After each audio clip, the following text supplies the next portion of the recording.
24 hours a day, right on your screen. Number one. Always funny.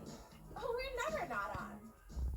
It gets real with On Patrol Live Encores. Patrol, I got one running southbound 25th. It sounds like Mom's really worried about you. It was a dark day, but look at the amount of light that came from that dark day.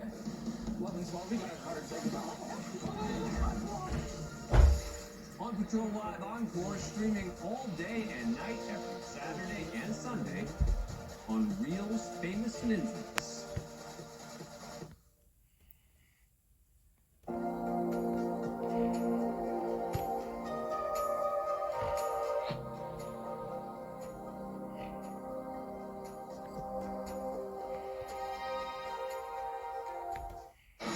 One saves the day. Let's go, let's go, let's go.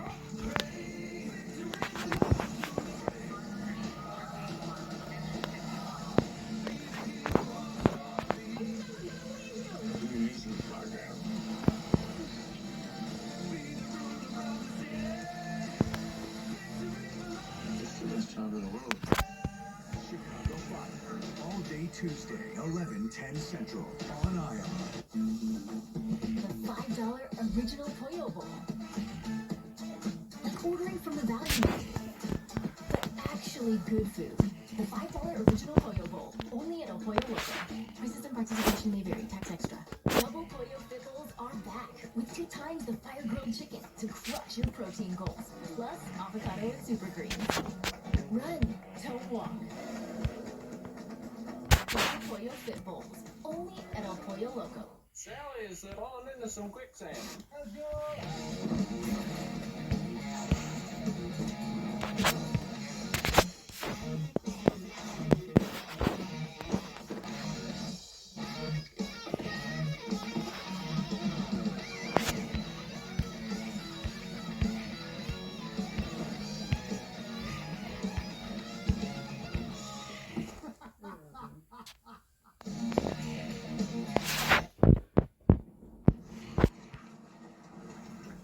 For what's left of the government, and I need your help. We're looking at the only human known to have survived being bitten by a zombie. I suggest we run for it.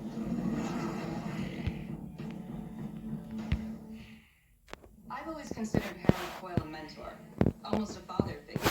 I trust him implicitly. So you haven't experienced the kind of harassment at HNT that Heidi Sorensen is alleging? Absolutely not.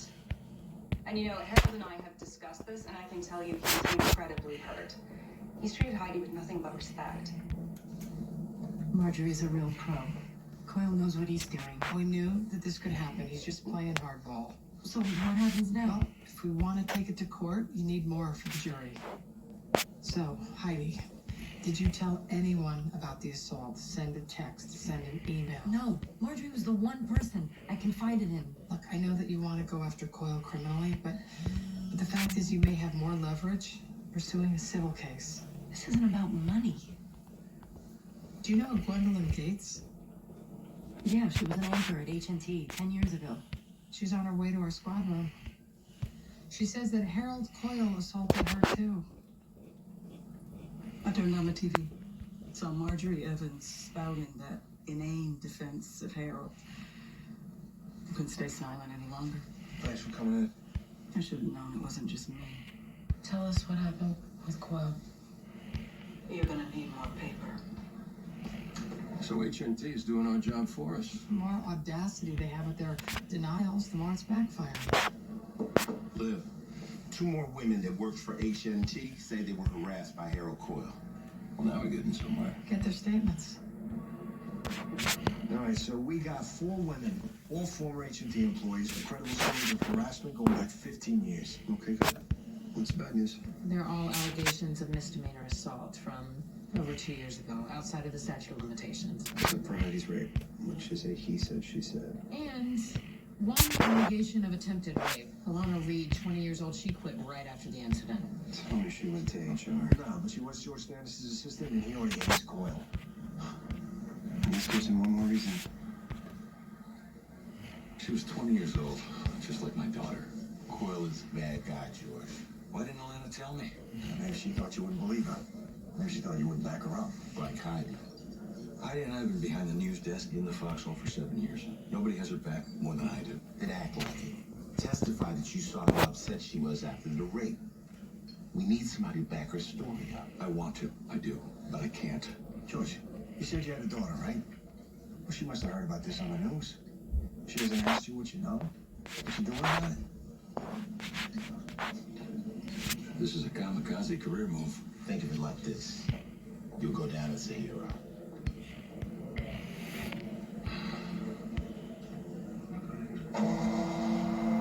On one count of first-degree rape of Heidi Sorensen, how do you plead? Not guilty, Your Honor.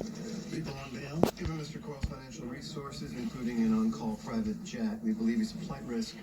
People ask for $10 million. My client has no priors and fully intends to show up in court and defend himself against these baseless charges. Bail is set at $2 million and Mr. Coyle surrenders his passport. I hope you know what you're doing. It's good to see you, Harold. Good luck. Careful what you wish for.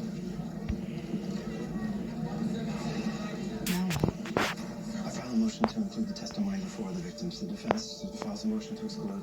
You know the other women are pursuing a civil case. I do. I already asked for the depositions. What the hell the judge agrees that this shouldn't pattern. I'm looking at a he said, she said with a man who has no compunction about lying. My name is Alana Reed. I was an employee of H&T from January to December of 2016. My name is Diane Douglas. Gwendolyn Gates. I'm Christine Davis. I had just started at the network. I was a cub reporter. I had just turned 25. It was 4.5 years ago. I was a newlywed. I was only 19. I was a production assistant on H&T Update. I was introduced to Coyle at an awards dinner. He invited me to audition for the opening and broadcasting. He pulled out some stockings from his drawer, asked me to put them on, lifted my skirt, slid his hand on my leg, put a hand on my shoulder. Eventually, he tried to kiss me. I didn't know what to do. At first, it wasn't so bad. He'd say, lift your skirt, show me your legs. Later, it escalated. Take off your blouse. And tongue in my mouth. If I complained, he'd remind me. So this little kid was sitting next to me on the plane playing this game for the entire 3 hours. He cleared so many levels. My husband never told anyone. I had to quit. I couldn't sleep or eat. I thought that since I didn't leave the room, I was complicit, and it was my fault. That's why I never came forward. Until now.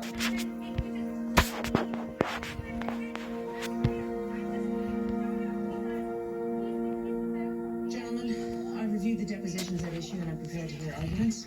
Mr. Barba? The statements, which detail bad acts by the defendant, show one more example that the crime he's charged with is part of an ongoing and pervasive pattern of behavior. Defense objects. These are unproven allegations from years ago, which were never reported at the time. The state had the opportunity to bring them as criminal charges, but declined to do so. These women's statements clearly show motive. And the same memo. In this case. The jury needs to hear them. To understand that the rape that Coyle is charged with is part of a broader pattern of conduct. The only question before the jury should be the facts of the specific charge. Anything else would be extremely prejudicial in this case. Mr. Barba, while I find these statements to be important evidence, I agree with defense that in this case it would be more prejudicial than probative.